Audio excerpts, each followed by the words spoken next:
الخير، ازيكم يا احلى اخوات في الدنيا؟ النهارده هنعمل فينو احلى 100 مره من الفران زي ما انتم شايفين كده.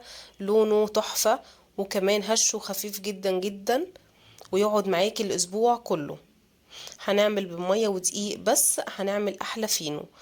كذا تكه كده بسيطه جدا هقول لكم عليها في الفيديو، وان شاء الله يطلع معاكم احلى من الجاهز 100 مره. يلا على طول نبدأ. اول حاجة هنجيب قلاية كده، وهنحط فيها كوباية من المية وربع كوباية من الدقيق. دي حاجة اسمها، يعني دي اساس العجينة اصلا. حاجة كده عاملة زي الخميرة، بس يعني خميرة انتي عاملاها في البيت. تمام. حاجة كده في منتهى الجمال.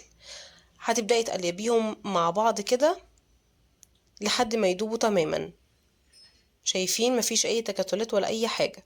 هرفعها على النار وهفضل ايدي فيها اقلب فيها لحد ما الاقي ملمسها ناعم جدا زي ما انتوا شايفين كده. هبدأ اسيبها تبرد خالص، وهبدأ يلا نجيب بقى المواد الجافة. الدقيق ده دقيق فاخر بيصلح لجميع الاغراض. ده ممتاز بصراحة في المخبوزات بالذات. تمام. انا هحط كيلو ونص، تقدري تجربي في كيلو بس. هحط عليهم معلقتين من السكر ومعلقة من الخميرة ورشة ملح ونص معلقة من البيكنج باودر.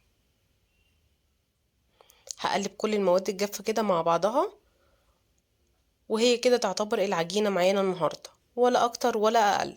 هبدأ انزل بالمية تدريجي زي ما احنا متفقين ان كل نوع دي مختلف تماما عن النوع التاني. فانت هتعجني لحد ما تلاقي العجينة متماسكة، ولا هي جامدة جامدة خالص، ولا هي سايلة طرية ان انت مش عارفة تمسكيها. طيب انا الكيلو ونص دقيق دول خدوا معايا قد ايه مية؟ خدوا من 3.5 ل4 كوب مية. طبعا وهنزل بالخلطة السحرية اللي انا عملتها، اللي هي دقيق ومية، وهبدأ ان انا اعجنهم مع بعض. بعد كده هجيب رشة دقيق على الرخامة، وهبدأ اطلع العجينة، وهفضل بقى رايحة جاية كده اعجن في العجينة. هفضل بقى اعجن فيها كده لحد ما الاقي ملمسها ناعم زي الحرير. بصوا، هي اصلا ما شاء الله عليها في الايد تحفة، وكمان لما تخمر هتبقى احسن واحسن، وهتشوفوها دلوقتي. اديتها بس معلقتين من الزيت، مش اكتر ولا اقل، معلقتين 2. الم بس بيهم العجينة كده، وهرجع في البولة تاني وارجع فيها العجينة واسيبها تختمر. هتاخد من نص ساعة لساعة الا تلت، يعني من 30 ل 40 دقيقة. بصوا ما شاء الله عليها. العجينة اصلا يعني هي بتحكي عن نفسها. بصوا ملمسها ناعم جدا جدا وخطيرة. كمان تقدري تعملي منها الباتيه والمولتو الاتنين. العجينة في منتهى الجمال. هنبدأ نكورها، طبعا مش هنرش دقيق ولا اي حاجة تحتيها. هنكورها اكبر من البضاية كده بشوية، او زي ما تحبي بقى. لو انتي حابة ان الرغيف يبقى اكبر من كده تقدري تكبريه. شايفين العجينة عاملة زي الاسترتش ما شاء الله عليها. انا متأكدة لو جربتوها هتعجبكم جدا جدا، وتعتمدوها بالذات في المخبوزات. على فكرة كمان تنفع للبيتزا، حلوة جدا جدا. يا ريت بقى لو لحد دلوقتي ما عملتليش لايك، ما تنسيش لايك وشير لو عجبك الفيديو. هقطع بقى العجينة كلها زي ما انتوا شايفين كده، وطبعا هغطيها علشان الوش بتاعها ما ينشفش معايا. عايزة احتفظ بالوش بتاعها يفضل طري.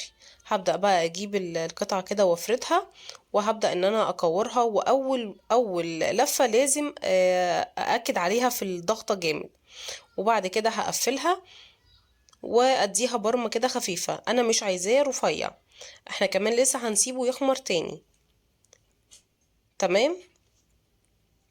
هفرد تاني زي ما انتوا شايفين. اول حاجة بقفل اول واحدة، وبعد كده بقفل الجناب برضو. ولما اجي احط الرغيف بحطه على الحتة اللي انا قافلاها. تمام. طيب لو لقيتي بقى ان الرخامة العجينة بدأت تمسك فيها، اديها رشة زيت بسيطة زي ما انت شايفة هنا كده. بصوا هتلاقوها بدأت تلزق معايا. هبدأ ان انا اقفل واحط رشة زيت بس. وانا بحط رشة زيت حطيت كتير شوية، فحاولي تاخدي بالك ان هي تبقى رشة بسيطة خالص كده. هي جت معايا كتير. بصوا هتلاقوا كمان الرغيف عمال بيتحرك معايا. فالاحسن ان انتي تحطي رشة بسيطة جدا، ويا ريت بفرشة يبقى احسن. انا كنت مستعجلة وقلبت بصراحة بالازازة. هبدأ ان انا اقفل كده واديله كمان برمة زي ما قلت لكم، وابدأ احطهم في الصينية. طبعا بتبعدي كل رغيف عن التاني علشان هو لسه هيختمر ولسه هيدخل الفرن. زي ما انتوا شايفين كده ما شاء الله عمل كمية محترمة جدا. هسيبه بقى اغطيه واسيبه يختمر كده على جنب. هنا بقى الكايزر هبدأ ان انا افرده عادي جدا، وهاجي مكعبراه زي ما انتوا شايفين كده في الصورة. وبعد ما اقفله كده هبدأ ان انا اديله خبطتين. لو انتي مش حابة وعايزاه يبقى مرتفع اكتر من كده ممكن تحطيه كده على طول في الصاج معاكي او في الصينية، لكن انا بديله خبطتين بايدي. زي ما انتوا شايفين كده اختمر تماما. بعد كده بقى جبت معلقتين من اللبن وعليها نص معلقة من السكر. نص معلقة من السكر دي علشان السمسم يمسك معانا في الفينو. دهنت الفينو زي ما انتوا شايفين، وهبدأ اديله رشة سمسم. لو انتي حابة زيت حبة البركة تمام، اللي انتي حباه حطيه. وهدخله بقى على الفرن زي ما انتوا شايفين كده. بصوا في منتهى الجمال. طيب التكاية بقى اللي معايا وتخلي الفينو طري ومحتفظ بالطراوة بتاعته، ان هو اول ما يطلع تديله كام بخة كده من المية. لما تبخيه بالمية كده وتغطيه بصوا بيفضل طري زي ما انتوا شايفين كده فترة طويلة جدا. تقدري بقى تحتفظي بيه في الديب فريزر وتشيليه يقعد معاكي الاسبوع كله. زي ما انتوا شايفين ما شاء الله الكيلو ونص طلع لي الكمية دي. طبعا انتي عمرك ما تشتري الكمية دي ب8 كيلو ونص دقيق. بصوا هنفتحه كمان من جوه قلبه هش وطري بشكل ما يتوصفش. بجد انا مبسوطة جدا هو طلع من تحت ايدي بالجمال ده، واتمنى ان انتوا تجربوه وتقولوا لي رأيكم ايه. يا رب يكون عجبكم الفيديو. السلام عليكم ورحمة الله وبركاته.